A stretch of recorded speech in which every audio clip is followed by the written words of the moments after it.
Auto.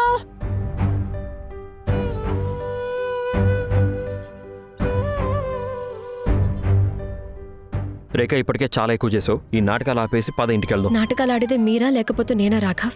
మీకెవరు చెప్పలేదే మిమ్మల్ని మా ఇంటికి వచ్చి ఒక మంచి అల్లుడిలా నాటకాలు ఆడమని.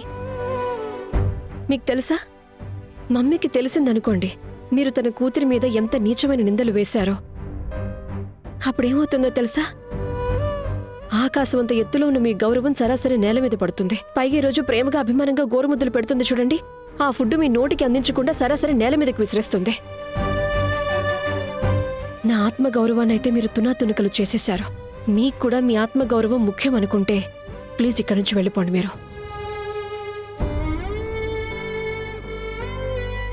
రేఖ, నాకు తెలుసు నేను అన్ని హద్దులు దాటేశాను అని. నేనేమైతే మాట్లాడినానో అవి అనకుండా ఉండాల్సింది. కానీ ఐఎమ్ సారీ. మీరు ఇంకా ఎన్నిసార్లు సారీ చెప్తారో? మీకు తెలుసా రాఘవ్, మీ సారీ వినడానికి నేను తప్పించిపోయేదాన్ని. ఎందుకంటే నాకు తెలుసు మీరు ఎప్పుడు చెప్పినా దానికి ఒక అర్థం ఉంటుందనుకున్నాను. కానీ మీరు ఎన్నిసార్లు సారీ చెప్పేశారు అంటే ఇప్పుడు మీరు సారీ చెప్తుంటే చాలా చీప్ అండ్ అర్థం లేనట్టు అయిపోయింది. కానీ ఈసారి నేను హార్ట్ఫుల్లీ సారీ చెప్తున్నాను. చెప్తూ ఉండొచ్చు, కానీ అది నేను నమ్మేటట్టుగా అయితే అనిపించటం లేదు. కానీ మిమ్మల్ని క్షమించడానికి నా మనసు కూడా సిద్ధంగా లేదు.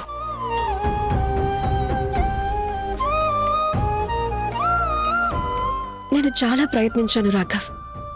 నాకు నేను చాలా నచ్చ చెప్పుకున్నాను. ఇది ఆఖరిసారి అనుకున్నాను, కానీ లేదు.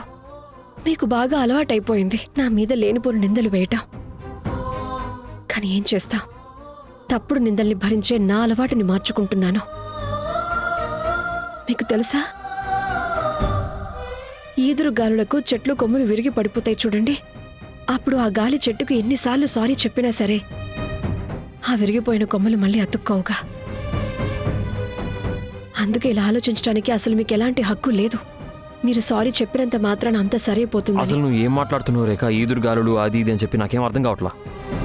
నాకు కేవలం ఒకటే తెలుసు, నేను తప్పు చేశాను అండ్ దానికి సారీ చెప్తున్నాను. సో నువ్వు చివరిగా ఒక్కసారి నా మీద నమ్మకం ఉంచగలవా? ఎలా నమ్మాలి రాఘవ్? ఆ నమ్మకమే కదా పోయిందంటున్నాను. నాకు మీలో ఒక విషయం బాగా నచ్చేది. ఎప్పుడు ఏం జరిగినా సరే ఎప్పుడు కూడా మీరు నన్ను నమ్మటం మానలేదు. నా మీద నెక్లెస్ దొంగతనం నింద మోపినప్పుడు కూడా మొత్తం ఫ్యామిలీ నాకు అగేన్స్ట్ గా నిలబడింది. కానీ మీరు నాకు తోడుగా నిలబడ్డారు. మీరు నన్ను అప్పుడు నమ్మారు. నేను ప్రమాణం చేస్తున్నాను, రేఖ దొంగతనం చేయలేదు. నా నిజాయితీకి మీరు సాక్ష్యం చెప్పారు. కానీ ఇప్పుడు ఏం మారిపోయింది రాఘవ్? అంతగా ఏం జరిగిందని మీరు అందరి ముందు నా మీద అంత నీచమైన నిందలు మోపి అలా మీరు నా నమ్మకాన్ని ముక్కలు చేశారు. మీకు తెలుసా, ఎప్పుడైనా అత్తారింట్లో మొత్తం అందరూ గోడలకి అగేన్స్ట్ గా అయిపోతారు కదా, అప్పుడు కూడా తన సహనాన్ని కోల్పోదు. ఎందుకంటే తన భర్తే తనకి తోడుగా నిలబడతాడు అని. కానీ ఒకవేళ భర్తే తన భార్యకి విరుద్ధంగా నిలబడితే అప్పుడు ఆ భార్య ఎక్కడికి వెళ్తుంది? లేక ఇంకా చెప్పాలంటే గ్యారంటీ కార్డ్ భార్య. ఇదే కదా నేను మీ దృష్టిలో.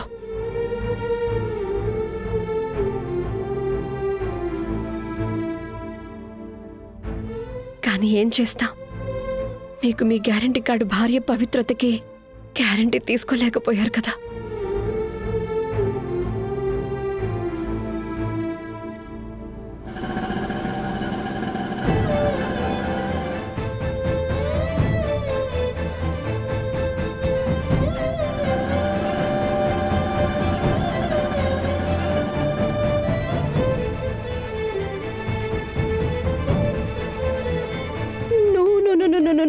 ఒకవేళ రాఘవన్నయ్య రేఖ వదిన ఇలానే గొడవ పడుతూ ఉంటే అప్పుడు రేఖ వదిన ఇక్కడే ఉండిపోతారు. తను ఇక్కడే ఉండిపోతే తన రిపోర్టర్ మూడ్ ఆన్ అయిపోతుంది. ఆ తర్వాత ఈ రోజు కాకపోతే రేపు తనకి తెలిసిపోతుందిగా బబ్లీ ఎవరో తను ఇక్కడ ఎందుకుంటుందో అని. ఆ తర్వాత నాకు ది ఎండే. అండ్ నేను ద్రోకి ఈ ఇంటికి శాశ్వతంగా దూరం అయిపోతాను. I can't let this happen. నేను ఏదో ఒకటి చేసి తీరాలి.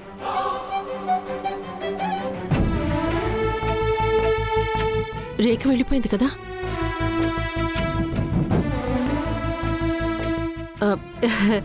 ఏం పర్వాలేదు, నువ్వెందుకు నిలబడున్నావు? రానా కూర్చో. యాక్చువల్లీ నువ్వు వచ్చి మంచి పని చేసావు నాన్న. నేనింకా నువ్వు బయట నుంచి వెళ్ళిపోతావు అనుకున్నాను. మీకు చెప్పాను కదా, మరి రాకుండా ఎలా ఉంటాను?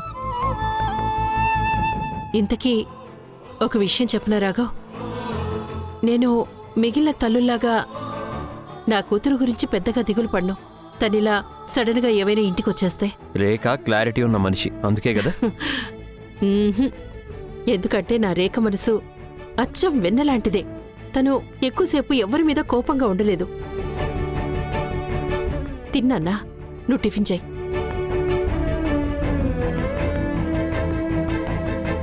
రాఘవ్, ఆ. నేను రేఖకి అమ్మ ముద్ద అని చెప్పి ఖచ్చితంగా తినిపిస్తాను. నువ్వు అసలేం దిగులు పడకు. తిను బాబు.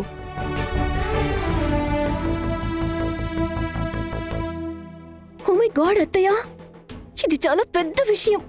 కానీ రేఖ వదిన ఇక్కడ ఎవరికి ఏమీ చెప్పలేదు. అరే తనేం చెప్తుంది?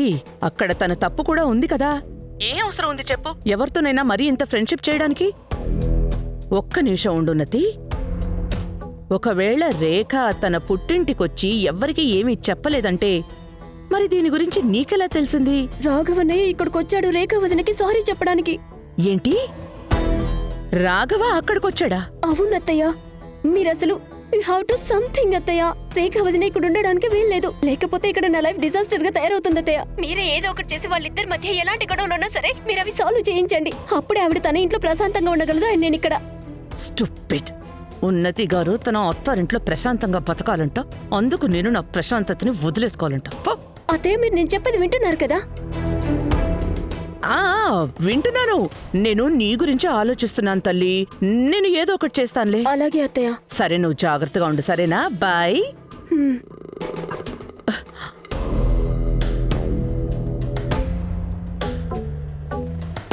రాఘవ్ రేఖకి క్షమాపణ చెప్పడానికి వాళ్ళ ఇంటికి వెళ్ళిపోయాడా? కానీ ఉన్నతి ఏదైతే కోరుకుంటోందో అలా ఎప్పటికీ జరగదు.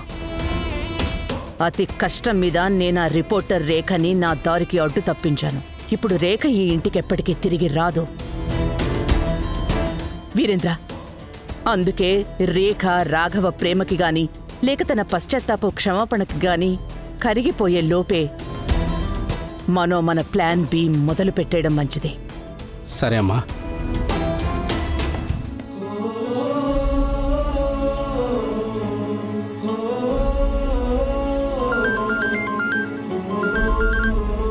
అమ్మా, నేను ఇప్పుడే దేవిక గారితో మాట్లాడాను. రేఖ నిన్ను ఇంకా క్షమించలేదు కదా? లేదమ్మా, నేను తన ఆఫీస్ బయట వెయిట్ చేస్తున్నాను. ఈ పార్టీకి తను వచ్చేస్తూ ఉంటుంది. సొంత వాళ్ళు చేసిన గాయం కదా, మానడానికి కొంచెం టైం పడుతుంది. ఏం పర్లేదమ్మా, నేను ఎదురు చూడడానికి రెడీగానే ఉన్నానుగా. నువ్వు ఇలా చేస్తున్నందుకు చాలా సంతోషంగా ఉంది. నువ్వు జాగ్రత్తగా ఉండు. థ్యాంక్స్ అమ్మా.